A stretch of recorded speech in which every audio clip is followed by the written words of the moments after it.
Welcome to the second season of Murder in 20 podcast, where I, Bobby Stevens, am your host with a new episode every Wednesday.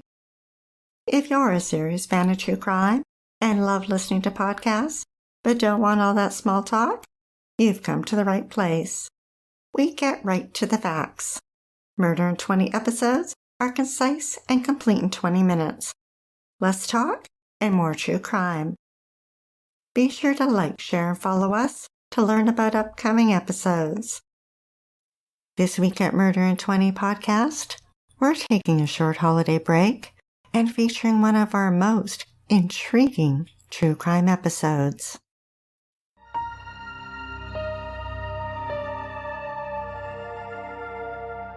Calgary, Alberta is located in Western Canada, a 10-hour drive northeast of Vancouver.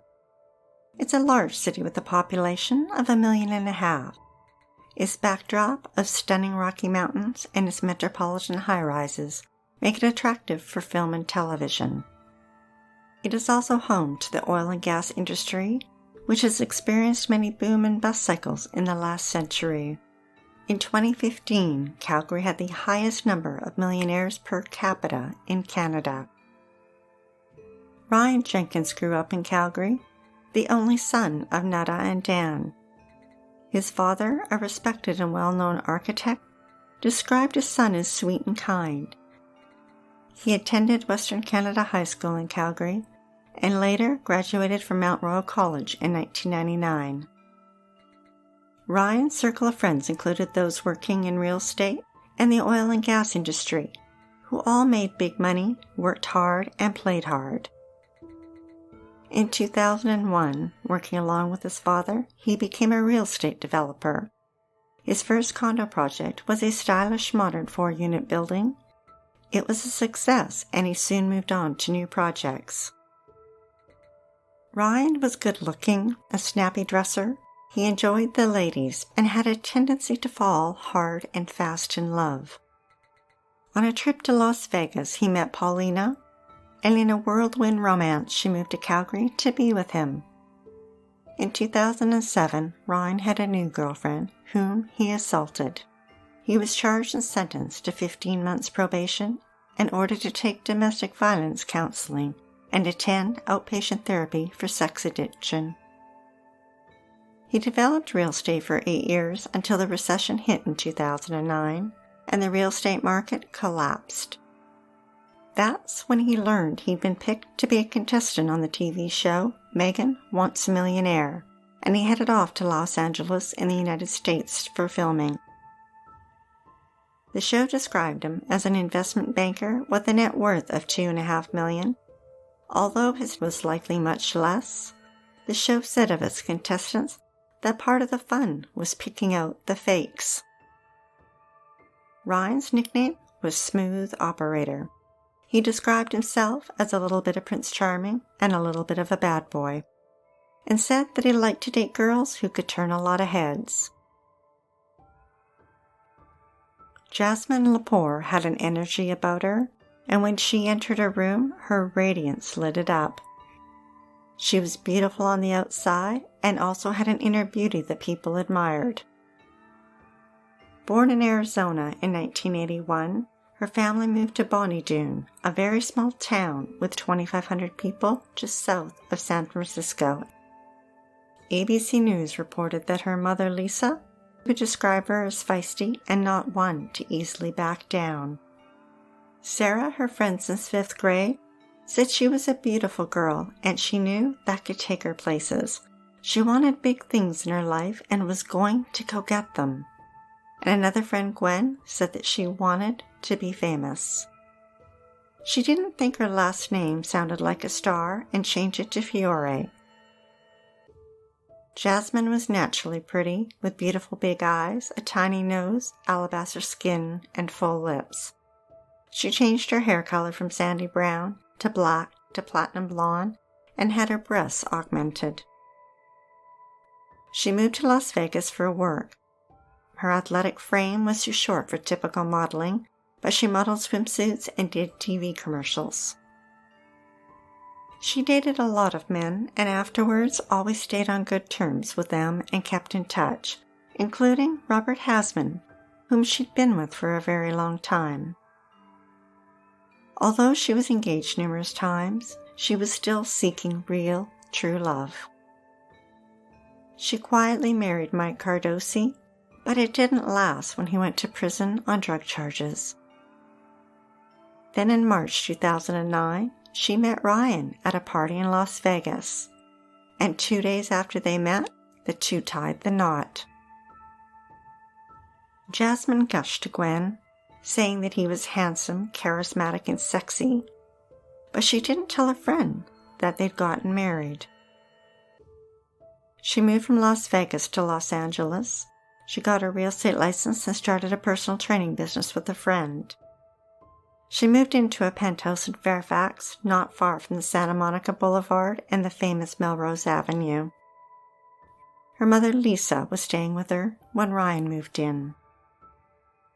Rumors swirled that he had married her only to get his green card, so that he could stay working in the U.S. A friend of Jasmine's claimed that it was a business deal and she heard he was going to pay her $10,000, but that could not be confirmed. Either way, she kept her marriage hidden from most of her friends, who couldn't help but notice that their relationship was volatile and that they both cheated on each other. The couple flew back and forth a couple times between Los Angeles and Calgary. Ryan took her to Banff and to a nightclub to introduce her to his friends, but they didn't seem impressed with his new wife. They found her demanding and manipulative, and he confided to one of his friends that money was very important to her, and he found it very stressful to support her lifestyle. Ryan didn't tell Jasmine about his violent past before marrying her, but a month later, she found out. In April, Travis Henrik, a friend of Jasmine's, happened to be at the hotel in Las Vegas and was by the pool when he saw Jasmine. He noticed that she said something to Ryan, and he reacted by punching her in the arm. He hit her hard enough that she fell into the pool, fully dressed. Jasmine filed a domestic violence report, and the marriage was annulled. He was charged with battery, and a trial date was scheduled for December. This was the second time in 3 years that he had been charged with domestic abuse. In June, Ryan flew back alone to Calgary for a visit with family and friends. Maclean's magazine reported that he told his friend Chris Tuddy that he had been used and lied to, and that people were making fun of him. His dad, Dan, told him many times to get out of the relationship. Ryan was eager to move on with his TV career and was selected for a second reality show, I Love Money, and he flew off to Mexico for filming. Jasmine confided in her friend Gwen that they'd broken up and called him controlling. She returned to the single scene and reportedly went on a vacation in Mexico with her former boyfriend Robert. In late July, Ryan emailed Jasmine, "If you can come back to me and stop all the craziness, we can have a wonderful life. Your forgiveness, trust, and loyalty is all I need right now. And when your love for me grows and our lives are heading in the right direction, I'll truly feel complete. I will never leave you. I only want you." The email worked, and the couple reunited. In early August, she was in touch with Robert and was planning to visit him. They exchanged texts and emails, and he received a message from her that said, "I'm coming." On Thursday, August 13th, Jasmine packed her suitcase, stuffed it completely full. Her and Ryan climbed into her 2-year-old white Mercedes and headed to a poker tournament in San Diego. The Fresno Bee reported that the couple checked in to a luxury boutique hotel, then went to the poker tournament at the San Diego Hilton. Later that night, she chatted with Robert, which threw Ryan into a jealous rage. When they left the tournament and passed through the lobby, a witness saw them arguing and heard him tell her that she was making a fool out of him in front of his friends. But then the couple appeared to settle their differences. At 2:30 a.m., video surveillance showed the couple getting into her car. No one knows for sure what happened over the next 2 hours, but it's thought that while driving, Ryan flew into a rage and attacked Jasmine. He brutally beat her, broke her nose, blood splattered everywhere. He strangled her to death. Jasmine was 28. 2 hours later, at 4:30 a.m., Ryan returned to their hotel room. He checked out at 9 a.m., minus Jasmine and her luggage. Using pliers, Ryan methodically removed her perfect white teeth, one by one. Then he severed each of her fingers at the joint below her fingernails. With all attempts to identify her removed, he emptied her suitcase, removed the clothes from her body, and packed her tiny naked frame into her suitcase. He used her cell phone to send 2 text messages. The first to himself, saying she was going to get her nails done. The second was to Robert saying, "Suck it." Later that morning, a man looking for recyclables checked the dumpster behind an apartment building. There, he discovered a blood-stained suitcase. He opened it and thought he found a child's body and called police. That night at 8:55 p.m., Ryan walked into the West Hollywood Sheriff Station and reported Jasmine missing. He claimed that she had gone out to run errands and hadn't come home, and the last time he saw her was at 7:30 p.m. the night before. He described her outfit as white pants, pink tank top, and black flip-flops, and that she had perfect teeth and had just gone to get her nails done. It's interesting that he focused on the 2 things that he'd removed from her body. Was his guilty subconscious speaking, or was he trying to mislead police? Police found no evidence of foul play in their hotel room and began a search for her car. After reporting her missing, Ryan avoided calls from police, which they found suspicious, so they released a photograph of him with the hope that the public could help locate him or her missing car. They believed that the license plate on her Mercedes had been removed and the plate from his BMW SUV put in its place. Now, most people know that medical implants contain a serial number. The coroner was able to identify Jasmine by the serial number on her implants. Orange County District Attorney Tony Rackauckus released a statement that said, "Mr. Jenkins is considered dangerous, possibly armed, and has the financial means to hide anywhere in the world. Anyone helping Mr. Jenkins hide from the police may go to prison themselves." In a resume posted on a networking site, Jenkins said he is licensed to fly commercial airplanes. Police are aware of all his resources. All modes of transportation are being monitored. They believed he might flee back to Canada and notified authorities there. On Tuesday, police named Ryan a person of interest. Meanwhile, questions arose as to how a man with a history of domestic abuse had been chosen for a TV show. The company in Los Angeles that produced the show claimed that they were not aware of his past due to a clerical error made in Canada. Both Megan Wants a Millionaire and I Love Money were pulled off the air. On Wednesday, Ryan's black SUV and empty boat trailer were spotted at a marina in Blaine, Washington, just south of the Canadian border in British Columbia. The car's engine was still warm to the touch. His boat, the Night Rider, was gone. They had just missed him. The U.S. Coast Guard was notified, and they spotted his speedboat and gave chase. At high speed, the speedboat swerved back and forth in the water, entered Canadian waters, then crossed back into the U.S. At one point, the Coast Guard got close enough to order its driver to stop, but instead he sped off. Around 5 p.m., Ryan pulled into the marina in Point Roberts, Washington. 8 hours later, at 1 a.m., police discovered his boat and believed he had walked across the border at Tawasin back into Canada. On Thursday, police charged Ryan with murder and released the gruesome details of her murder.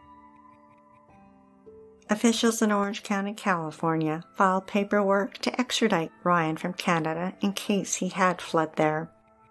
If he did, they would present their evidence to a Canadian court, who would then sign the extradition request. In Canada, police conducted searches by ground, air, and used canine units. It turns out that indeed he did find his way back to Canada and likely made his way to his stepsister's mother's house in Tawasin. And from there, he connected with his 19-year-old stepsister Alina.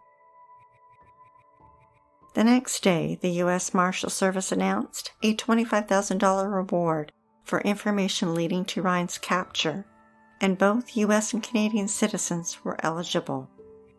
Even Dwayne Chapman, known as Dog the Bounty Hunter, offered to help locate Ryan and bring him in.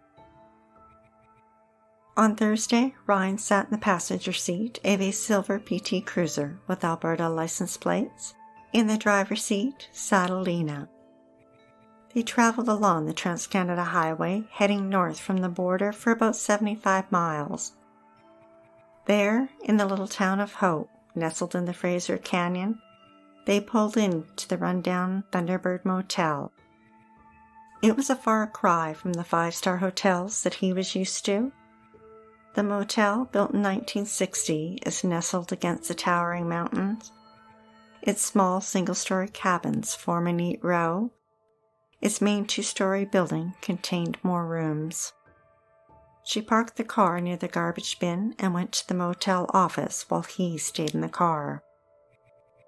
She was calm when she chatted with the manager, telling him she needed a room for 3 days, possibly more.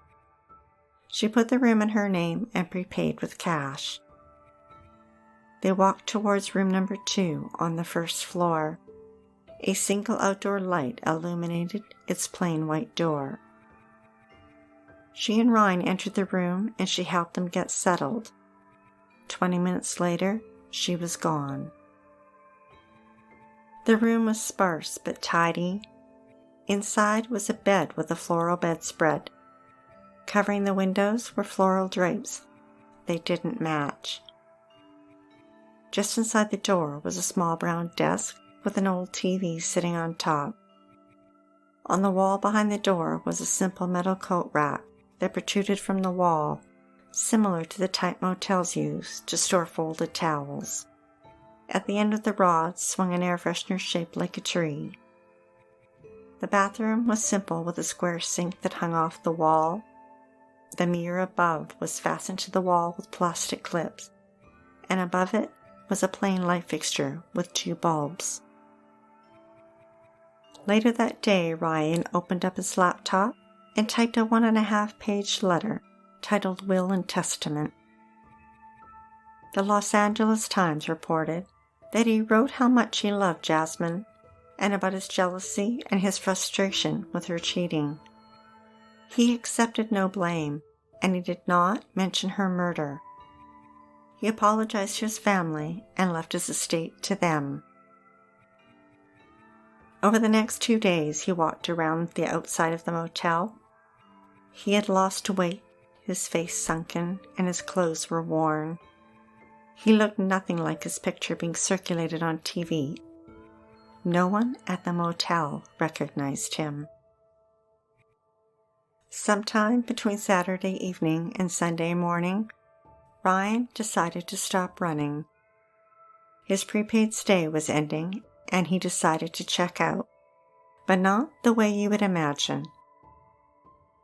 He took his belt and fastened it around his neck and looped it around the metal rod on the coat rack.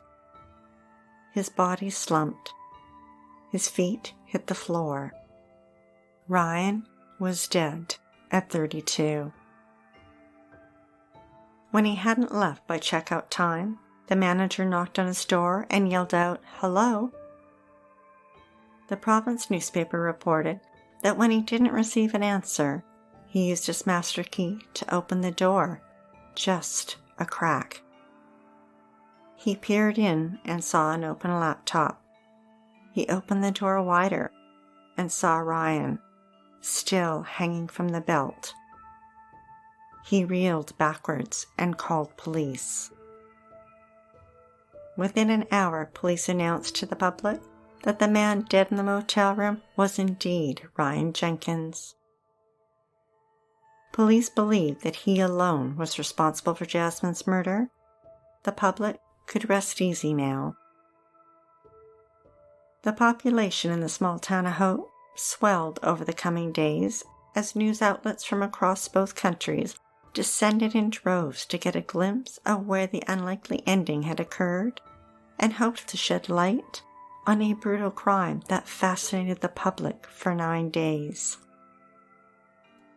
Growing up in the Okanagan, we spent many summers driving the highway between it and the lower mainland.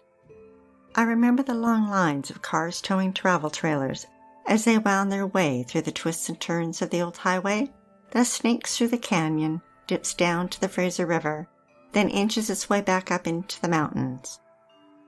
Hope is where travelers take a break at the truck stop along the straight stretch of Flood Hope Road, just down from the Thunderbird Motel.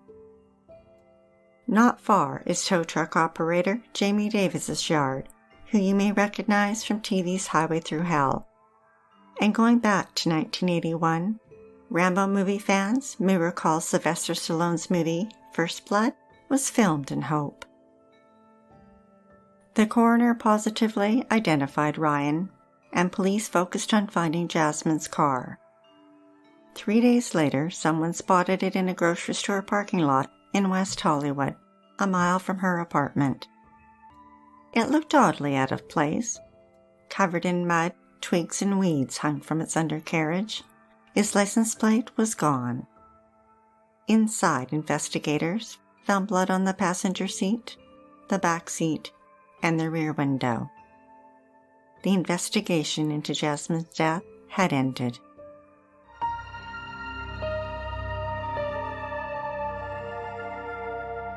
Thanks for listening to Murder in 20, with less talk and more true crime. Be sure to tune in next Wednesday for the episode of Johnny Jackson. Byron felt Johnny took something that was his, a part of him, that he'd stolen something precious that couldn't be returned. And he vowed he would get it back by taking something equally precious of Johnny's, his life.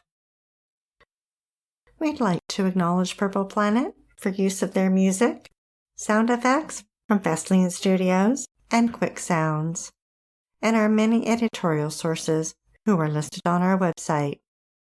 If you're dying to hear more, past episodes of Murder in 20 are available for free at murderin20.com and on all major podcast platforms.